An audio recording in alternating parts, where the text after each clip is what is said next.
Hello, everybody. Good evening, and welcome here to Lima's first online event.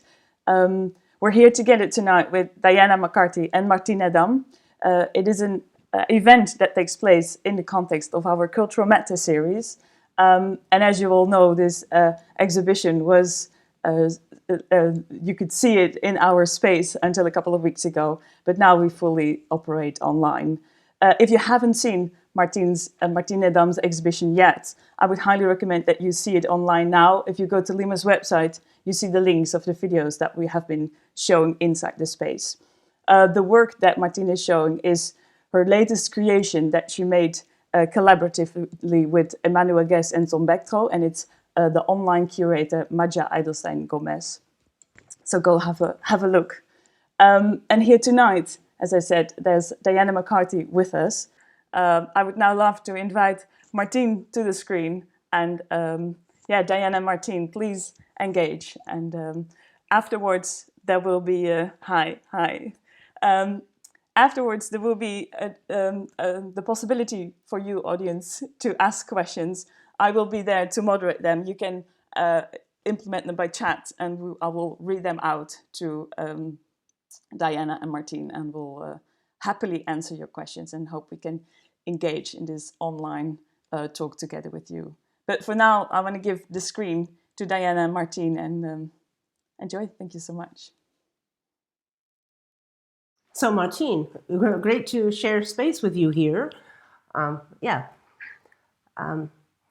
Maybe you want to say hello to the public?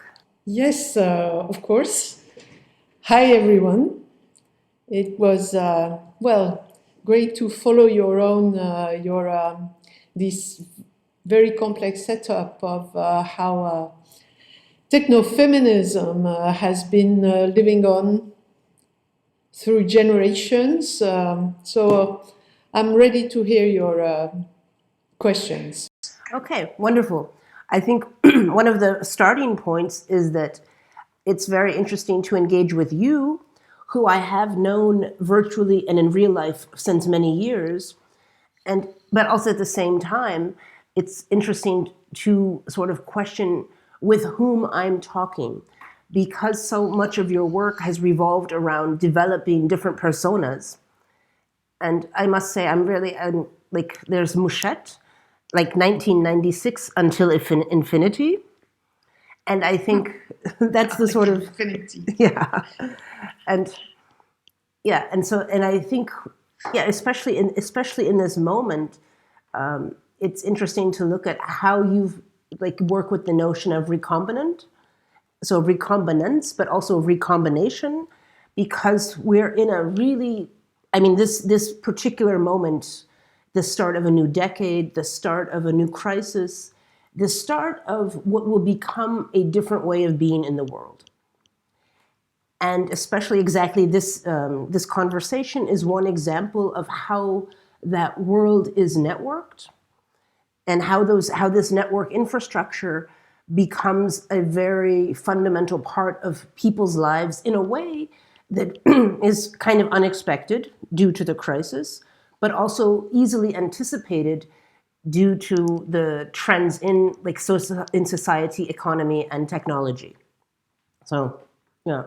But here we are in various locations sharing this space and sort of condensing time zones and recombining everything. So there's that. Yeah. So yes, I would say every time I started creating a new character, I fell into a very different configuration of our network. So the funny thing is, I still continue making Mouchette alive and using configurations of network that was still present that was already present in 2000, and do not take so much in account new social networks and still by doing Maja Edelstein Gomez, I really fall into a new configuration and have to make different decisions. The interesting thing is, for example, Mouchette was a sort of virtual artist, while Maja Edelstein Gomez is an online curator. So it assumes that all artists are already online artists, so that she can, whatever their art form is, they're all at the same time online artists. So now you need another type of curation to put all these online artists together, and that's where the online curator comes in, the recombinant, the one that reconnects all these. So I could say that's how I would specify the big difference from the online artist to the online curator. Now, it's also interesting because this is like, and it's easy to forget this in this moment, but it also relates to trends in the art world where you have this sort of emergence of the curatorial role as a sort of new form of art making in itself. Yeah. And that the artist is somehow then becomes a little bit, the role of the artist is very different. And the role of the curator has changed a lot in the last 20 years. So since, or like, more than that, but particularly in the last, let's say 10, 15 years, the curator plays a different role. And so you have star curators, which you didn't have in the past as much, and I don't want to say that you didn't have, important curatorial figures in the art world, but the name power and the branding of curators has become different. So you're also engaging with this, basically this art world dynamic. Yeah, it borrows from a number of existing models. We got inspired by some of the star curators. For example, the double name that supposes a very mixed origin relates to also this how our identities through our names are complex, our origin are complex with different, and this is also how we curate art by putting our identity forward is already what attracts people and let them tap into also this complexity and hybridity of their own, of the identity of their art or the identity of their person. So yeah, we definitely use specific models, famous models like Caroline Christophe Baryeyev, for example. You read a whole story in these mixtures of names. So yes, that's also not only a mixture of name and personal identity, but a mixture of functions. Like you could say, this one has in her biography work with NGOs, for example. The fact that curating online art can be also giving attention to conditioning people in different spaces of the city. But also, if you look at the biography of Maja Edelstein Gomez, she had a number of big disasters in her life. And then you realize that also curating online life, it could be inspired by curating yourself. Exactly, because these are sort of like, it's the stories that you learn via social media, or the stories like the stories that are in the official biographies, or the stories that come through interviews. And I think this is something where I find you've jumped ahead in my questions, because one of the things that there are two really interesting aspects of having the biography and this backstory. One is that it, of course, challenges what is a fictional or non-fictional story, and what we can curate and control how we, like as artists, activists, curators, what we put in public and what we don't, what we choose to share, what we don't share, right? And that's what the social media has allowed us to do in terms of the representation. And here's something where I'm thinking of the German artist Natasha Sadir-Hagian, who did this project at the Biennale, which is, and she's got this long-term project of this biography exchange. And so the denial exactly of fulfilling the expectation, in her case, possibly, to get away from being exoticized or forced to take a cultured position as a contemporary artist, or an academic position, where did you study, et cetera, et cetera. And okay, so you're like, that's, this biography combines that, the story of an artist, like what's getting sold to the public, in this case, the story of the curator as artist, plus locating that in time and media-specific moments. Because that's this biography, the tragedies are not just her private tragedies, they're always linked to globally relevant moments. So can you speak about that? Because that's another way of locating it into something which is amplified, which also has like it's kind of a collective memory, and that she exists within this shared space of collective memories. Yeah. Well, because the memory of the world is now so at hand, it's easy to find an event that existed, for example. Whereas before the internet, you would have to have known someone who had this tragedy to say, this is believable. So now, of course, at your disposal, you have the story of the world, which you can use as background for a fiction. Like that's one of the elements.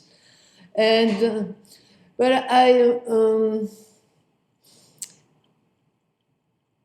so then you don't. That's how you describe your personality. That's how you curate yourself, by tapping into the history of the world and saying, look, this is me, this is what I look like. I look like this part of the story of the world put together. And that's your sort of self-curating your identity to present yourself to the world. So that's an element. But I would like to add that you could say that the work is made of two parts, although two parts are intertwined, the identity of the curator, but also the show itself, how all material of more than 250 artists has been brought together and streamed together according to a created interface. So how we also asked artists to provide their works, sound, video, pictures, everything but also to provide their text and to provide their photo, and we could stream that together. So using also their photo, their artist statement, biographies as a part of the exhibition, and running them online together with their videos, with their sound moment, all these being streamed by the software that we have created, the visual interface. So that's. Yeah, because that's another aspect of the recombination, the recombinant curatorial practice. The curator as the recombinant. Am I correct? Yes. Yeah. And I wanted to ask that, because basically when the exhibition was curated, the artists did not know that the artist did not know that the curator was a recombinant in a real sense. Do you mean the invited artist? No, it's more than, as soon as you were taking part in the show, you were a recombinant yourself. You became one of the recombinant. Actually, I wanted to sort of point out what this term refers to. It's a scientific notion. Recombinant refers to recombinant DNA, when the code is being changed, when something is being added. So your nature is not so much become hybrid, but that something in your code, just a little part of it, has made you an altogether different being. So that's what that notion we're tapping into, to ask people who participate to become recombinant. That is, maybe to sort of give up something of what they call their own identity to be mixed with the identity of the others. So some faces will come up, some text will come up, text will be mixed together, and which will form a sort of global image that streams and refers to that recombinance of the world itself. Yeah, and I think this goes into something which I find very interesting is how, like this is also a feminist aesthetic. It's not just referring or a critique of hegemonic structures, including identity. It's actually engaging with that. So the recombinant, not just on the level of DNA, but let's call it like a recombinant social DNA. The DNA of society is that you're actually messing with the work and the structure of the work, recoding it in this new form. And that works on several levels because it's no longer simply a criticism, it's a praxis. And that this is also a feminist praxis because of, and like this is what I would call a techno-feminist praxis, because it's informed by feminist theory and feminist art, but it's also, it's not just that it's talking about those things, it's actually, which are like basically how do you break down canon, how do you break down power structures. It's also immaterially materializing those things in the recombinations, and that has its own aesthetic. So, and that's something which I find really interesting about the work, is that it's without explaining what it's doing and talking about, it's doing something that it's addressing. So, yeah. Yeah, well, you've said it. We took a long time to design the interface. So the aesthetic of the interface, also how they are. For example, they are not replicating a room. For example, on the contrary, in fact, they sort of modifying the access. So you could say, in terms of what has been used as software and coding, it's a sort of garbling of a cube that suddenly brings oblique, sideways line. So everything. So at no point you can identify with a sort of real space that would have horizontals but still has line forces that constantly shift. So, for example, this kind of aesthetic and how we also developed superimpositions. They are layers, but you never distinguish which layer is in front and which layer is at the back. And there are controls where you can put the you can click on a layer to appear or to disappear the layers of the text. So, but then there's no explanation on the controls. So you will have to click blind. If you notice there are buttons, you will have to click blindly on these buttons and make things appear and disappear. And another important element is, while at the same time everything is mixed together, there's also a part of the interface where you can click individually on each artist and see their work composed in an individual setting. So you don't have to choose between group show and individual show, it's all there. And also the way the viewer recombines them when viewing, although no information is provided, you just have to observe and start looking and clicking. Also, it makes also the viewer as a participant of the recombinance.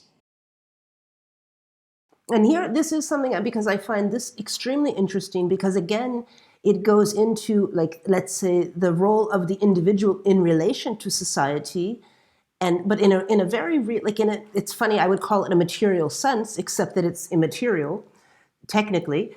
So you have this real possibility to engage with how subjectivity is produced without relying on just the individual.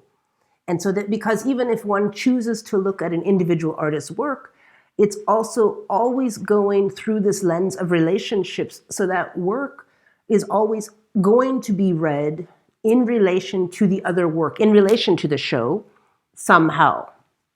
Yes. So, and this is something where, again, I'm going back to like what makes, like this is somehow for me, what makes it a really interesting example of a techno-feminist praxis, is that this is another way of understanding that it's not one story, and that one story is always in relation to another story. And so that's like this work is like, all of these works are then going to be read in relation. And I find this very interesting because this is, you know, maybe especially in this moment, I think it's interesting to reflect on how like all of these like basically isolated people, whether they're in their family unit, their individual unit, their partnership unit, how we are communicating with each other right now is very much determined by where we are and how we are in the world. So like these societal relationships, like on the one hand, we're highly individuated right now. And then on the other hand, that is so remarkable exactly because it's in relation to this, you know, crisis in society. And so, and these are like, it's a wonderful moment for people to reflect on who they are in relation to the world. So, and this work is allowing for that. So, and at the same time, no matter how we experience our identities as very individual, we're all being curated by Zoom at the moment. yeah. And I think slowly we've got to come to a close. It seems like our time is a little bit running out. Although I'm super happy to continue the discussion. But there's a really nice phrase that comes out of actually now I forget who said it or which of your recombinants has stated this, which is online, all data generates more data. And in a way that at the moment, it's also that data is becoming a sort of a type of coded reality. So all data generates more data and codes more realities. And that's something that I think that's also something that the work is a little bit predictive. I mean, it's very suitable for this moment, weirdly, like, and for this particular exchange. So, and maybe you can speak to that, because what does it mean that all data generates more data? I developed this idea of generative preservation for Mouchette, but as a general idea of what is preservation. So that when talking about preserving the net, in fact, you're talking of something that constantly generates itself. And by stopping it, you don't say, if you preserve things by putting them on a shelf on a hard disk, or even by stopping it, you don't preserve it. You only preserve it by letting it generate and generate and generate more data, because this is how the world of data around us works. Every time I see your picture, I generate all kind of data around it. So yes, this is a preservation concept I developed. Like to preserve something, you have to let it generate. The same way to preserve a tree, you have to let it make another tree. Or this kind of... but of course, it refers to a sort of scary notion or ever is expanding data that controls us rather than we control it. So I'm getting a hint from Sanaka now, because I see that we're just approaching half an hour, or a little under half an hour. And is that right? Okay.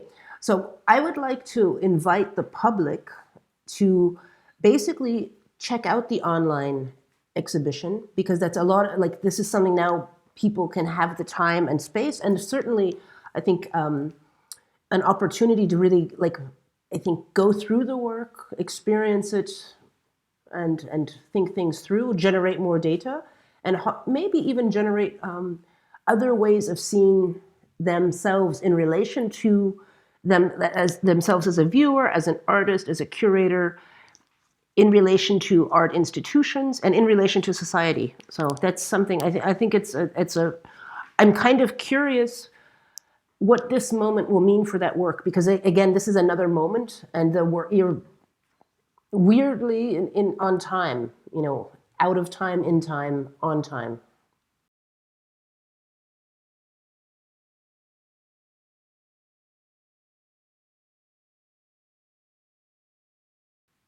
Would you like to say something, Martine, as a closing word? No, I'm curious to hear the reactions of our public and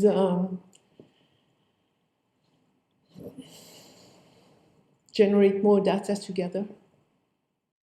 Thank you so much, Diana and Martine. That was really interesting to see you engage. And I would like to open up this online floor to the audience right now. So please ask your questions by chat, and I will read them out to Diana and Martine, and will happily answer your questions. So yeah, for now, thank you for attending, and yeah, please ask your questions. And just to let you know, from now on, Lima will be online every Wednesday at 8. We'll have talks, screenings, and to see how this current situation changes the way we deal with digital technology. So hope to see you again next week. But for now, please ask your questions. Okay, thank you.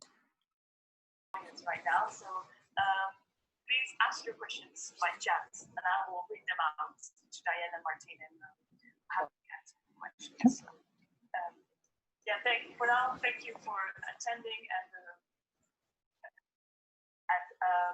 just to let you know, from now on, Lima will be online.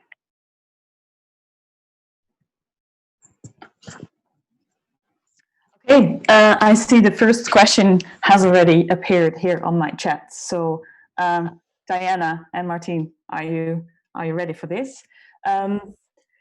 I have a question here. What is the difference between creating fake identity as art and as strategies for political manipulation, as we can observe now, the political right are masters of this kind of online manipulation?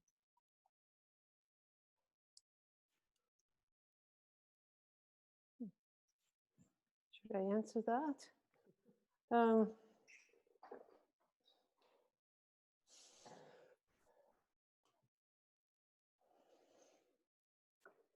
Online manipulation. For me, I always took the idea of fiction, of online characters as a form of fiction. Of course, for example, literary fiction has its rules, and we understand when we read a book that when it says I, it's not necessarily the author speaking. So I never saw the creation of characters as online manipulation, but as a form of fiction that has its rules, and that doesn't necessarily have an aim to write, it doesn't aim to influence people in a particular direction. It aims to propose them a story in which they can identify. So I don't see the creation of online character as a form of manipulation. I see it as a form of fiction, as a form of creation. I'm going to say I have to agree and say something that the type of online manipulation of data sets is not, I don't see how that relates to fictional characters. I mean, the fictional characters could also be right wing. One could, right? Like there's no specific thing to having, I mean, there's fiction is fiction. How it parallels to the world is something else. But I think this other point of like how to, I think it's about using the potential anonymousness of some kind of cyberspace. I think that might be what the question is referring to. And I think, of course, if the one is looking about what's in the hands of the right wing, I think it's more important to look at what's possible and what's potential.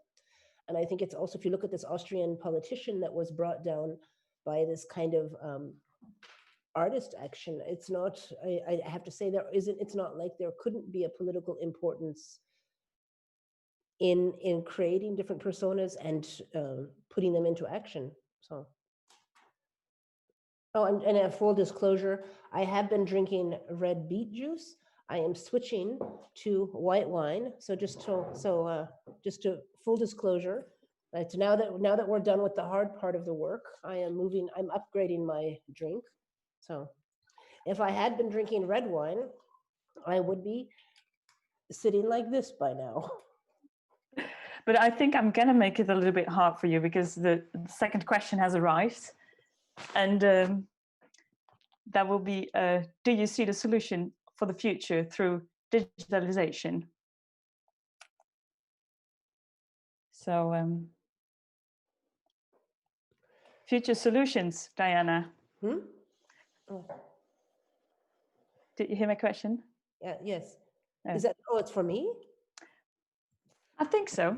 No, I do not think so. I think like I don't have any solutions for the future, but I think that's going to come out of people getting together and thinking and figuring out things and being creative with that. It's, I mean, that's the point of art, right? To give you another way to be in the world, another perspective through which to see the world. Absolutely. Now, I was thinking of it that in your talk, you talked about how different media not only enable ways of telling stories, but also how they influence, in a way, how they are being influenced by the social context in which they appear. And we're now in a time of like a drastically changing world. So isn't this the time for a more feminist internet, for instance? Like, isn't it like technology now at its changing point, at a paradigm shift, that we can collectively build something else? And are you in, and can we be in with you, and how should we do it? I mean, yeah, I don't know, because I think what Martine is doing is already important. It's sort of showing a certain, like, it's not the way forward, but it's another way of being, and that is forward. And yeah, feminist internet, like we have to seriously rethink everything that we take for granted. And this is a wonderful moment to do it. And it's like, look, we've given capitalism a shot, we've given neoliberalism a shot. Let's try something else. And maybe not everything has to be about a profit bottom line. And maybe everything doesn't have to be about efficiency. Maybe it could just be what's about a little bit better for a bunch of people, a little bit more beautiful, a little bit less awful. Like, why not? Like, we've tried all these other things and they're just making a disaster of everything. So, but I do have to say, I wouldn't count only on the internet or like digital things, because I think, I mean, look at like this condition that we're in right now, and if we're due to lots of people scrambling to be online, we're very much forced to use extremely difficult proprietary tools. So even if it's accessible, Facebook, Google, all of these things, Zoom, all of these standard tools are highly like controversial in terms of the invasion of privacy, how they track users, how they track everyone who's coming here. So I think it's like, and this is, it's like we all need to get busy and do stuff. The other tools are out there, but they're much less manageable. And that's something where I think if we're not going to be able to deal with things, if we're not able to ask I think right now we have to do what we have to do. But if we're not thinking a little bit forward, I think we might just end up in a really awful trap. Like once the Corona times are over, have we all abandoned everything that we had in the hand already, like all forms of privacy? And that's, I think we really have to also keep that in mind. And we have plenty of time to think and do stuff in the next few weeks and months. So absolutely, maybe that's what I meant indeed. There's two more questions popping up on the chat, and one is slightly more related to what we previously said, is how do you see the production of data in an ecological concern? So I don't know who of you is up for answering that.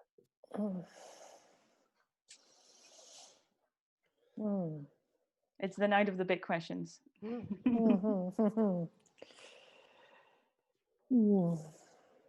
In a form of entropy, I would say. That is, well, the sort of more likely scenario that arises to my mind when I think of these ever-expanding data is that idea of entropy, that things become so overdeveloped that they decay at the same time, that they change their nature.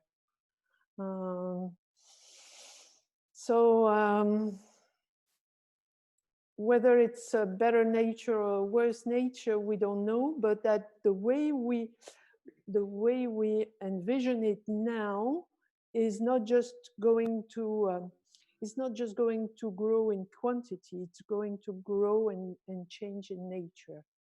So whether for the better or worse, we have to be prepared to change, to yeah, well, that's how I would think of it. Yeah, that's lovely. I'm going to speed up a little bit because I see more questions popping up. Yeah.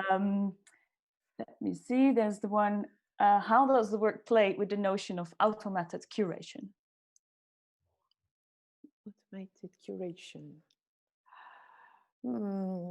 Curating by numbers. Yeah, Maja Edelstein Gomez wrote this article, Curated by Numbers, and then she got a lot of questions about, actually, the curation was not so much automated. I would say here,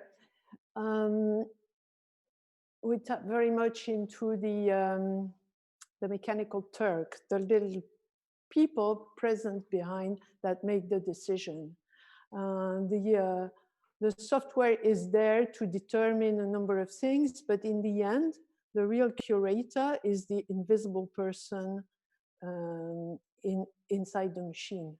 So I would say the more we talk about algorithm being shaping our world, and the more we forget about these people in fact making the ultimate decision. I would say the fact that I'm here even talking for Maja, or the fact that the selection process actually happened with people sitting at the table and looking at the material being sent, all this is also witnesses for the fact that this supposed automation is made to hide a certain labor. So I would answer by that, like automated curation means invisible labor. Nice. Okay, I move on to the next. And that's, to who belongs the space in which the online exhibition takes place?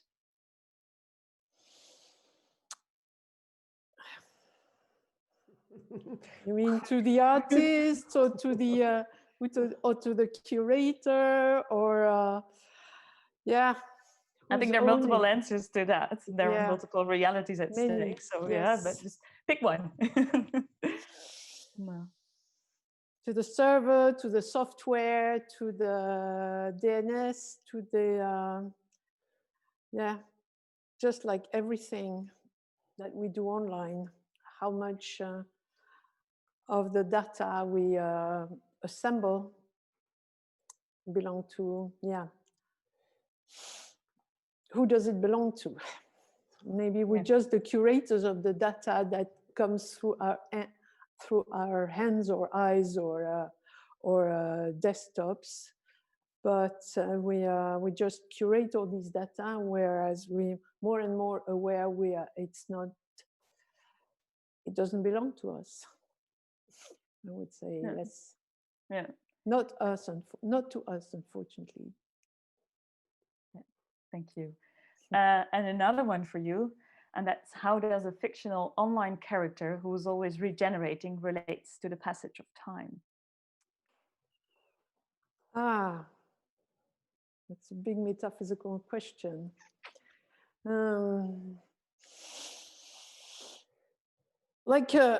For example, a web page is always regenerated by the server. It's the same page, and then it has to be served to access your desktop. It has that thing of an eternal life, or like the life of a fly. Is it? I made a work about that, the life and the death of a fly.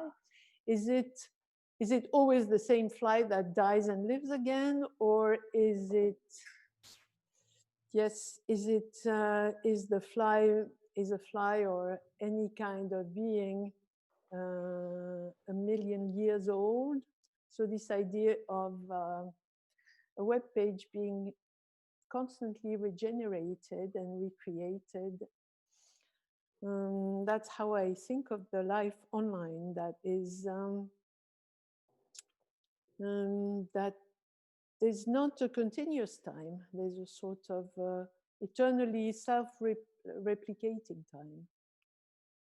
Yeah, in a way, I think that's what also is made very explicitly in Mouchette, for instance, a work that is constantly evolving, but also constantly in loop, being Mouchette staying 13 forever there, but still it feels like she's growing in experience, so to say. But also constantly self-replicating as the same, like, exactly. Like that web page being served. And every time maybe just a little bit different, but still this eternal self-replication.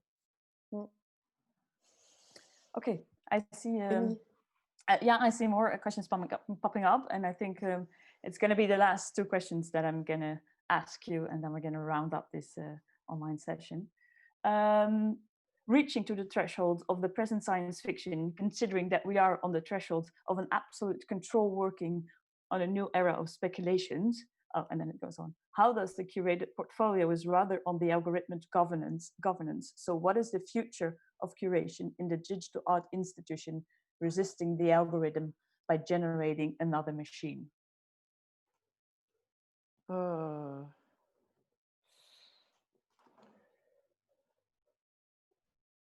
Did I follow the? Yeah, I think the first was more common, and then the second. Do you want to take on that question? I didn't get how the institution. Maybe you can paraphrase it for us. I was about to that how it's more about like what you slightly touched upon is how it relates to the art institution.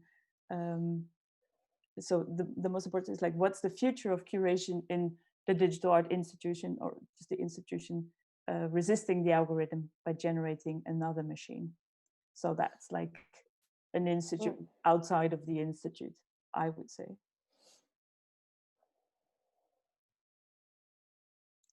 The institution itself has its own algorithm. Diana was referring to this German artist, Natascha Sader-Gedidian. I don't know if I have her name, who borrows biography. And she does Natascha, it to, she does it also to disturb our normal algorithm, how we judge art by looking at a biography rather than by looking at, or we need to refer to a context when we're looking at art. We cannot look at a piece of art without knowing whether the artist is male or female. Like, it's just impossible. As soon as we change that, so we already have a lot of the institution produces a lot of algorithm it's a sort of machine with its own algorithm, and whatever is being produced by online art also taps into these algorithms, sometimes disturbing them, sometimes following them. But I would see a sort of unity between the already existing algorithm of the institution, the machine that the institution is, into whatever is being done online. I don't see a sort of rupture, but more a sort of continuity, even if there's a sort of blur in between, or change, or shifts. But yeah, we all have our, all this has its own algorithm by which the machines are churning. Yeah. Thank you. I think that was it. I think we had all the questions from the chat, and I think Okay, we touched on quite some topics here tonight. I want to thank the two of you so much. Of course. Can I do someone, because I had a request that came in just shortly, beeping on my phone, and someone said that like I just have to do this. It was a special request. Okay, how many cyber feminists does it take to partition a hard drive? Okay, that's not funny. And I was asked because, of course, it's April Fool's Day, and someone mentioned to me that I couldn't let this go without that we'd have to do some sort of joke. So, and it's really hard because there are no there's no fake news we could give today that would be appropriate because someone. So, I leave you with this cyber feminist joke. So, happy April Fools. That's a very nice way of ending it. So, yeah, thank you so much, Diana. Thank you so much, Martine. And Lima Online will be back next week. I will talk to Florian Kramer, Heath Bunting, and Joan Heemskerk from Jody. So see you back here on the channel next week. And thank you so much for joining us online. Okay, see you soon. Bye-bye. Thank you. Bye. Thanks.